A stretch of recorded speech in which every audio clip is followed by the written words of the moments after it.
anchoring our coverage there is our Russell Colburn. Russell, what's it like in the Big Easy, buddy?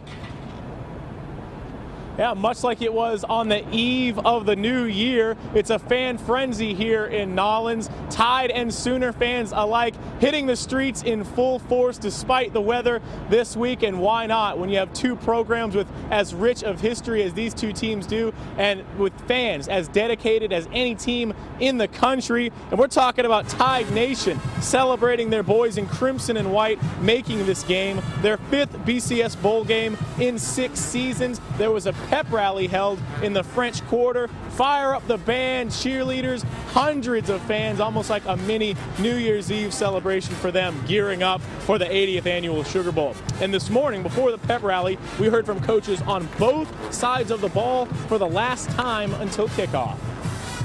Heading into his last press conference before the big game this morning, the Saban wished we media a happy 2014. Happy New Year to everybody. Happy New Year, Coach. But when he sat down at the big stage, he wasn't quite ready to flip the calendar just yet. I'm going to wait till after the game to make any New Year's resolutions. I think that, you know, when you get in this and you're in bowl preparation or any game week, you sort of forget the day of the week relative to the rest of the world. As for that game being played, Oklahoma comes into it a 15.5-point underdog, even if head coach Bob Stoops' Sooners refuse to embrace that role.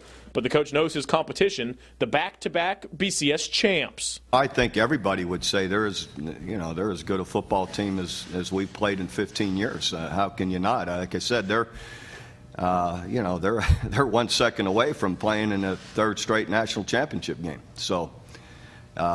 They're a great team with great talent and, across the board and again, very well coached.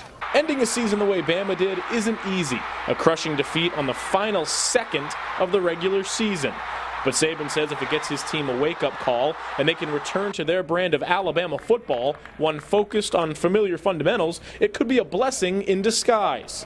I think one of our players said it best. You know, our victories is what defeated us. You know, when you win, you know, sometimes you start to lose focus on the things that are important to being successful. For Bama, the difference could very well come from its leaders on both sides of the ball. Our South Alabama natives, senior linebacker C.J. Mosley, who Coach Stoops praised this morning as a perfect football player, and of course, the Heisman finalist quarterback, A.J. McCarron. Obviously, you know, we've had some pretty good leadership on our team from A.J. McCarron and C.J. Mosley. They're both outstanding players. They both love Alabama. Football is really important to them, and how the team does is really important to them. Now, Coach Saban went on to say that the leadership A.J. and C.J. provide is great, but they really need other players in the team buying into that leadership and responding to the overall team philosophy. We know Alabama does this as well as anyone, and we'll see if that all pays off tomorrow night. Now, coming up later in sports, you'll hear that praise Oklahoma head coach Bob Stoops had for Mosley. But for now, let's send things over to sports anchor Simone Eli in beautiful Southern California. Simone, take it away.